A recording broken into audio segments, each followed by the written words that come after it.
Hello दोस्तों, आपका स्वागत है अपने यूट्यूब चैनल पर। आज हम 10 जनवरी को हुए CTET 2021 पेपर 1 के फुल 30 क्वेश्चंस CDP के कंप्लीट करेंगे।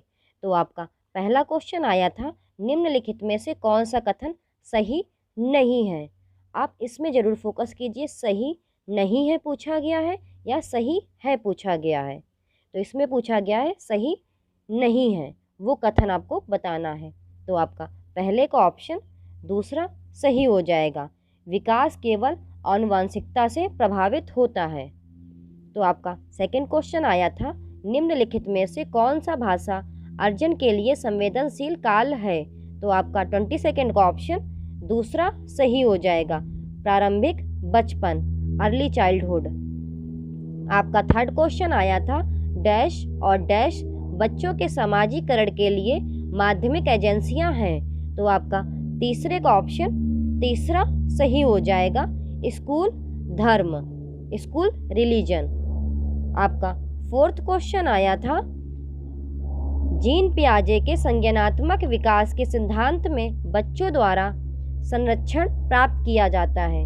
तो आपका फोर्थ का ऑप्शन तीसरा सही हो जाएगा, मूर्त संक्रियात्मक, कंक्रीट ऑपरेशनल स्टेज। आपका फिफ्थ क्वेश्चन आया था, जो बच्चे ठोस परिचालन चरण में हैं उनके लिए शिक्षकों को यह नहीं करना चाहिए। तो आपका फिफ्थ का ऑप्शन दूसरा सही हो जाएगा। ऐसी समस्याएं दीजिए जिनके लिए अमूर्तन की आवश्यकता होती है, give problems that require abstraction. आपका सिक्स्थ क्वेश्चन आया था, 4 से 5 साल के बच्चे अक्सर खुद से बात करते हैं, लेव विगोत्स्की के अनुसार यह बात। तो आपका सिक्स्थ का ऑप्शन फोर्थ करेक्ट हो जाएगा, उन्हें अपनी सोच को विनियमित करने में मदद करता है, helps them to regulate their own thinking. आपका सेवेंथ क्वेश्चन आया था, किसने इस बात पर जोर दिया कि सामाजिक और सांस्कृतिक संदर्भ के बिना व्यक्तिगत विकास को नहीं समझा जा सकता है। तो आपका फर्स्ट ऑप्शन करेक्ट हो जाएगा, लेव विगोत्स्की। आपका 8th क्वेश्चन आया था, लॉरेंस कोलबर्ग के नैतिक सिद्धांत के किस चरण में व्यक्तियों का तर्क है कि केवल समाज ही, व्यक्ति नहीं, यह निर्धारित कर सकता है कि क्या सही है। तो आपका 8th का ऑप्शन तीसरा सही हो जाएगा, प्राधिकरण और सामाजिक व्यवस्था अभिविन्यास बनाए रखना, सोशल ऑर्डर मेंटेनिंग ओरिएंटेशन। आपका 9th क्वेश्चन आया था, हार्वर्ड गार्डनर द्वारा प्रस्तावित लॉजिको मैथमेटिकल इंटेलिजेंस में निम्नलिखित में से कौन सा विवरण फिट बैठता है। तो आपका 9th का ऑप्शन फोर्थ करेक्ट हो जाएगा, वैज्ञानिक रूप से मुद्दों की तर्क और जांच करके समस्याओं का विश्लेषण करने की क्षमता। आपका 10th क्वेश्चन आया था, एक प्रगतिशील कक्षा में सीखता है। तो आपका 10th का ऑप्शन पहला सही हो जाएगा, बातचीत और संवाद के माध्यम से होता है। तो आपका 11th क्वेश्चन अजर्शन और रीज़न वाला आया था। तो आपका अभिकथन दिया गया था, गणित के शिक्षकों को कक्षा में लड़कियों से बहुत कम अपेक्षाएं रखनी चाहिए, लड़कियों में गणित को समझने की आनुवांशिक क्षमता नहीं होती है। तो आपका 11th का ऑप्शन फोर्थ करेक्ट हो जाएगा, दोनों ए और आर गलत हैं, both A and R are false. आपका 12th क्वेश्चन आया था, भाषाओं के संदर्भ में राष्ट्रीय शिक्षा नीति 2020 इस पर बल देती है। तो आपका 12th का ऑप्शन पहला सही हो जाएगा, बहुभाषावाद, मल्टीलिंगुइज्म। आपका 13th क्वेश्चन आया था, मूल्यांकन का उद्देश्य है। तो आपका 13th का ऑप्शन फोर्थ करेक्ट हो जाएगा, सीखने की प्रक्रिया में शिक्षार्थियों का समर्थन करने के तरीकों का पता लगाएं। आपका 14th क्वेश्चन आया था, which of the following questions promotes critical thinking. निम्नलिखित में से कौन सा प्रश्न आलोचनात्मक सोच को बढ़ावा देता है। तो आपका 14th का ऑप्शन फोर्थ करेक्ट हो जाएगा, शहरीकरण और वैश्वीकरण विभिन्न सामाजिक आर्थिक स्तर के लोगों को प्रभावित करने वाले विभिन्न तरीकों का विश्लेषण करें।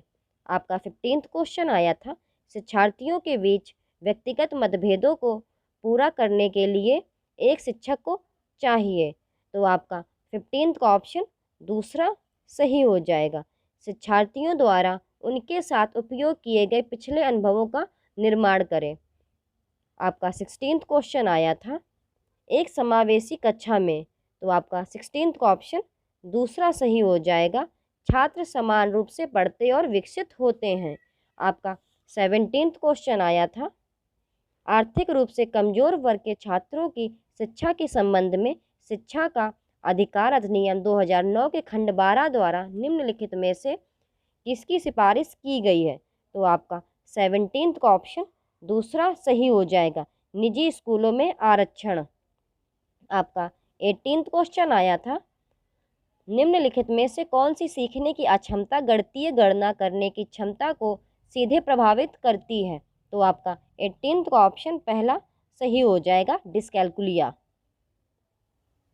आपका 19th क्वेश्चन आया था, inclusion of students with diverse learning needs requires, विविध शिक्षण आवश्यकताओं वाले छात्रों को शामिल करने की आवश्यकता है। आपका 19th का ऑप्शन दूसरा सही हो जाएगा, लचीला पाठ्यक्रम, फ्लेक्सिबल करिकुलम। आपका 20th क्वेश्चन आया था, प्रतिभाशाली छात्रों की आवश्यकताओं को पूरा करने के लिए निम्नलिखित में से कौन एक प्रभावी रणनीति है? तो आपका 20th का ऑप्शन दूसरा सही हो जाएगा, उन्हें चुनौतीपूर्ण और उच्च क्रम के कार्य सौंपें। आपका 21st क्वेश्चन आया था, छात्रों के बीच सीखने की सुविधा प्रदान करते समय शिक्षक को निम्नलिखित में से किस रणनीति से बचना चाहिए? तो आपका 21st का ऑप्शन फोर्थ सही हो जाएगा, निष्क्रिय नकल, निष्क्रिय नकल, पैसिव इमिटेशन। आपका 22nd क्वेश्चन आया था, अर्थपूर्ण अधिगम को सुगम बनाने के लिए निम्नलिखित में से कौन सा संसाधन का तत्व है? तो आपका 22nd का ऑप्शन दूसरा सही हो जाएगा, विस्तार, इलेबोरेशन। आपका 23rd क्वेश्चन आया था, एक नया विषय पढ़ाना शुरू करने से पहले एक शिक्षक के लिए यह जानना महत्वपूर्ण है। तो आपका 23rd का ऑप्शन फोर्थ करेक्ट हो जाएगा, first, second, third and fourth. बच्चे पहले से क्या जानते हैं? आमतौर पर गलत धारणाएं आयोजित की जाती हैं। विषय सीखने के लिए पूर्व अपेक्षाएं, छात्रों की पसंदीदा सीखने की शैली।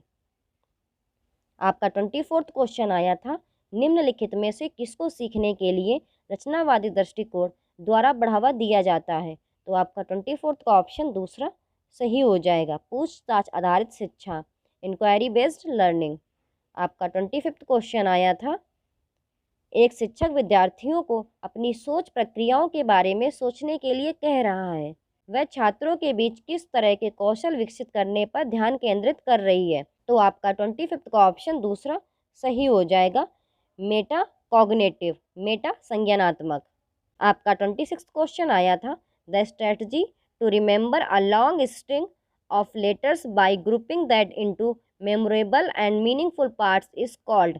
तो आपका 26th का ऑप्शन दूसरा सही हो जाएगा, चंकिंग।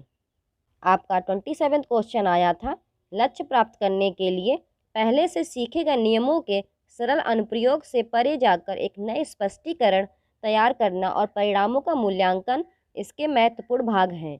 आपका 27th का ऑप्शन तीसरा सही हो जाएगा, समस्या समाधान, प्रॉब्लम सॉल्विंग। आपका 28th क्वेश्चन अजर्शन और रीजन वाला आया था। तो आपका अभिकथन दिया गया था, शिक्षक को विशेष अवधारणाओं से संबंधित गलत धारणाओं और छात्रों द्वारा आयोजित वैकल्पिक अवधारणाओं को अनदेखा करना चाहिए। कारण दिया गया था, भ्रांतियां अत्यंत गलत हैं और तर्कहीन चिंतन प्रक्रिया का प्रतिनिधित्व करती हैं। तो आपका 28th का ऑप्शन फोर्थ करेक्ट हो जाएगा, दोनों ए और आर गलत हैं। आपका 29th क्वेश्चन आया था, current psychological theories of emotion conceptualize the relation between cognitive and emotional processes as. तो आपका 29th का ऑप्शन दूसरा सही हो जाएगा। आपका 30th क्वेश्चन आया था, students feel motivated to learn when task is. जब कार्य होता है तो छात्र सीखने के लिए प्रेरित महसूस करते हैं। तो आपका 30th का ऑप्शन दूसरा करेक्ट हो जाएगा, उनकी वास्तविक दुनिया से जुड़ा, connected to their real world. तो दोस्तों, आज हम लोगों ने 10 जनवरी को हुए CTET 2021 पेपर 1 के फुल 30 क्वेश्चंस कंप्लीट कर लिए हैं।